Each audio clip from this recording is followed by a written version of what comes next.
একেবারে একটা বিষয় দিনের আলোর মতন পরিষ্কার, ইতিহাস ভুলে গিয়েছে বাংলাদেশ, সেজন্য ভারত বর্তমানে শত্রু হয়েছে এবং বন্ধু হয়েছে পাকিস্তান।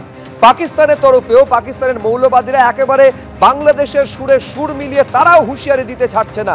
একেবারে বাংলাদেশের পতাকা এবং পাকিস্তানের পতাকা পাশাপাশি রেখে কট্টর মৌলবাদীদের হুঁশিয়ারি সমানভাবে জারি রয়েছে। তাদের তরফ থেকে বলা হচ্ছে পাকিস্তানের পরমাণু বোমা বাংলাদেশের জন্য তৈরি, কেউ চোখ তুলে দেখলে চোখ উপড়ে নেব, হাত তুললে হাত ভেঙে দেব। বাংলাদেশের পাশে দাঁড়িয়ে ভারতকে হুমকি দিচ্ছে পাক কট্টরপন্থী নেতা।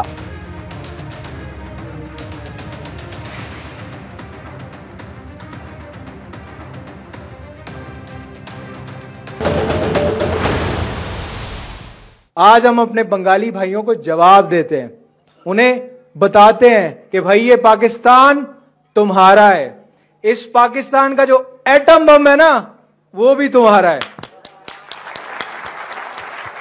आए जुर्रत करे कोई आंख उठाकर बांग्लादेश की तरफ देखने की, उसकी आंखें निकाल देंगे। आए कोई हाथ उठाए और बांग्लादेश की तरफ हाथ उठाने की कोशिश करे, उसका बाजू तोड़ देंगे हम इंशाअल्लाह अल्लाह के फजलो करम से। मैं आपको एक मुल्क का नाम नहीं लेता, खड़े हैं बांग्लादेश, बांग्लादेश, बांग्लादेश। সরকারটা কোথায় ওখানে?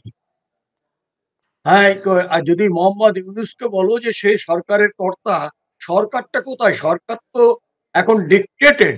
তাদের নিজস্ব বলতে কিছু আছে কি? আমার মনে হয় না। এদিকে দেশ আছে, আর তোমাদের দেশটাকে তোমাদের সঙ্গে আমরা সহযোগিতা করে প্রায় 4000 লোকের তাদের রক্ত দিয়ে আমরা সেই বাংলাদেশকে তাদের হাতে তুলে দিয়েছিলাম। আজকে কি হচ্ছে? আর এই যে বলছে যে আমরা ওরে আমরা, ওরা তো 1 ইঞ্চি, ওই 1 ইঞ্চি জমি নিয়ে দেখে না, তারপর কথা কেন এইভাবে মানুষকে তোমরা কিছু করতে পারবে না। আসলে আমরা ভারতের জিনিস ব্যবহার করে আরাম পাই, এই কারণে আমরা ভারতে আসি। ওনারা তো কেনাকাটা করতে যাবে থাইল্যান্ড, সিঙ্গাপুর, আমরা তো থাইল্যান্ড সিঙ্গাপুর যাবো না, আমরা আসবো পার্শ্ববর্তী দেশ ভারত। কয়েকদিন ধরেই ভারতের বিরুদ্ধে হাস্যকর হুমকি হুঁশিয়ারি দিয়ে চলেছে বাংলাদেশ, যার শুরুটা করেছেন বিএনপির শীর্ষ নেতা রুহুল কবির রিজভী। কিন্তু ভারত তো দূরের কথা, বিএনপি নেতার কথায় সামান্য গুরুত্ব দিচ্ছেন না তারই দেশ অর্থাৎ বাংলাদেশের নাগরিকরাই। সম্প্রতি স্ত্রীর ভারতীয় শাড়ি পুড়িয়ে ভারতীয় পণ্য বর্জনের ডাক দিয়েছিলেন খালেদা জিয়ার দল বিএনপির সিনিয়র যুগ্ম মহাসচিব রুহুল। ইন্ডিয়ান শাড়ি, ভারতীয় পণ্য, এই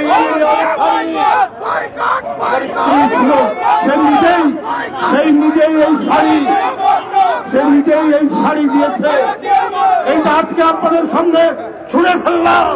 কিন্তু গুরুত্ব দেওয়া ছাড়ুন, তার কথা কানেই তুলছেন না বাংলাদেশের নাগরিকরা। রাজশাহীর বাসিন্দা লুৎফর রহমান এদেশে এসেছিলেন চিকিৎসা করাতে। নিউ মার্কেট থেকে ব্যাগে ভরে ভারতীয় জিনিস কেনাকাটা করতে করতেই বিএনপির সিনিয়র যুগ্ম মহাসচিবের দাবি শটান খারিজ করে দিলেন তারা। আপনাদের একজন বিএনপি নেতা তিনি বলছেন যে নিউ মার্কেট বন্ধ হয়ে যাবে, বাংলাদেশে যাবেন না। এটা রাজনীতি খেল ভাই, এগুলো বললে লাভ নাই।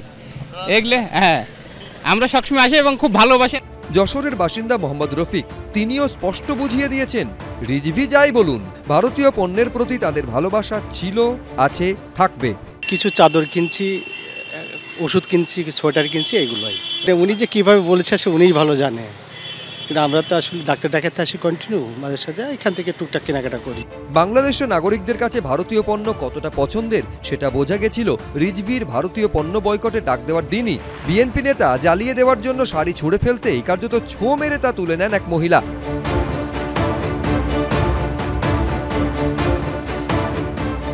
এবার কলকাতায় আসা বাংলাদেশের নাগরিকরা কার্যত বুঝিয়ে দিলেন রুহুল রিজভীর হুমকির কোনো প্রভাব বাংলাদেশেই নেই। তাহলে ভারত আর কি গুরুত্ব দেবে? আর এরই মধ্যে বাংলাদেশের পঞ্চগড়ের বাংলাবান্ধা স্থলবন্দর দিয়ে ভারত থেকে বাংলাদেশে গেল 100 টন আতপ চাল। উল্টো দিকে আখাউড়া স্থলবন্দর দিয়ে 172 টনেরও বেশি মাছ বাংলাদেশ থেকে ভারতে ঢুকেছে, যার আনুমানিক মূল্য 5 কোটি টাকারও বেশি। পার্থপ্রতিম ঘোষ, এবিপি আনন্দ।